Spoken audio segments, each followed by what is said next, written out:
Question कह रहा है फ्रेंड कि verify the Rolle's theorem where f x is equal to 2x³ plus x square minus 4x minus 2। यानी इस equation के लिए आपको क्या करना है, रोल्स थ्योरम वेरीफाई करना है।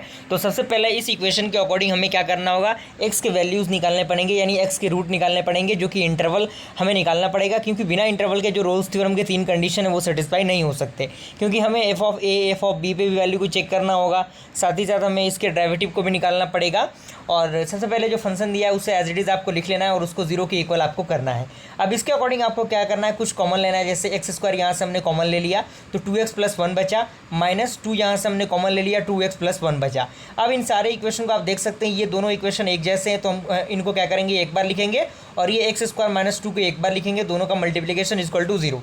अब इसको क्या करेंगे, एक बार 0 के इक्वल करेंगे तो x का वैल्यू कितना आएगा, -1/2 आएगा, और इसको 0 के इक्वल करेंगे तो यहाँ पे आप देखिए x² = कितना होगा, 2 होगा, और x यहाँ पे स्क्वायर में इधर आएगा तो क्या होगा, रूट में हो जाएगा। यहाँ से अगर स्क्वायर हट गया तो, और रूट में आपके क्या होंगे, 2 वैल्यूज़ होंगे, एक प्लस में होगा, एक माइनस में होगा। तो x के आपको 3 वैल्यूज़ मिलेंगे, एक -1/2, एक √2, एक -√2। ओके, अब इन तीनों कंडीशन पे आपके वैल्यू को चेक करना होगा। तो एफ ऑफ -1/2 यानी यहाँ जहाँ x है वहाँ पे हम -1/2 रखेंगे, तो हमने पुट किया उसको, तो हमने देखा कि उसका वैल्यू 0 आ रहा है।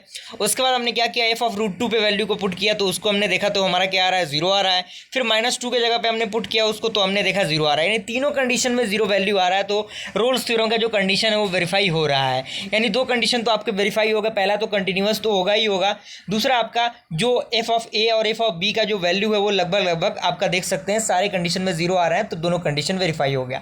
तीसरा कंडीशन हमें देखना ये होता है कि हमें डिफरेंशिएशन करना होता है उसका, और डिफरेंशिएबल देखना होता है। तो यहाँ पे आप देख सकते हैं इसको हमने डिफरेंशिएट किया तो 6x² + 2x - 4 आया, जो कि इक्वेशन सेकंड। आप इसको अलग इक्वेशन भी मान सकते हैं। अब तीनों कंडीशन यहाँ पे हो गए तो रोल्स थ्योरम तो वेरीफाई होगा, क्योंकि ये लिमिट के मदद से ये सॉल्व किया गया, तो मैं रिकमेंड नहीं करूँगा आपको लिमिट के मदद से सॉल्व करना।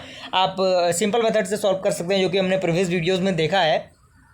तो यहाँ पे सिंपल आपको जहाँ जहाँ x दिया है वहाँ 0 आपको c आपको पुट करना है। तो चूँकि हमें c का वैल्यू निकालना है तो यहाँ पे 6c² + 2c और -4 = 0 होगा। अब ये द्विघात समीकरण बन चुका है। अब इस द्विघात समीकरण को हमें ब्रेक करना है, तो आप किसी भी मेथड से इसको ब्रेक कर सकते हैं। रोल्स थ्योरम आपका सेटिस्फाई हो चुका है, वेरीफाई हो चुका है वहाँ पे।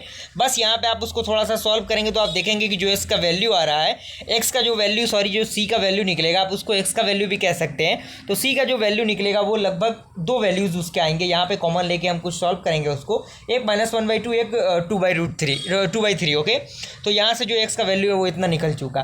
तो ये आपके कितने वैल्यू के बीच में है, ये -√2 के बीच में और √2 के बीच में आपका है ये वैल्यू। तो इस तरीके से आपका जो रोल्स थ्योरम होता है वो सेटिस्फाई होता है, वेरीफाई होता है। क्लियर।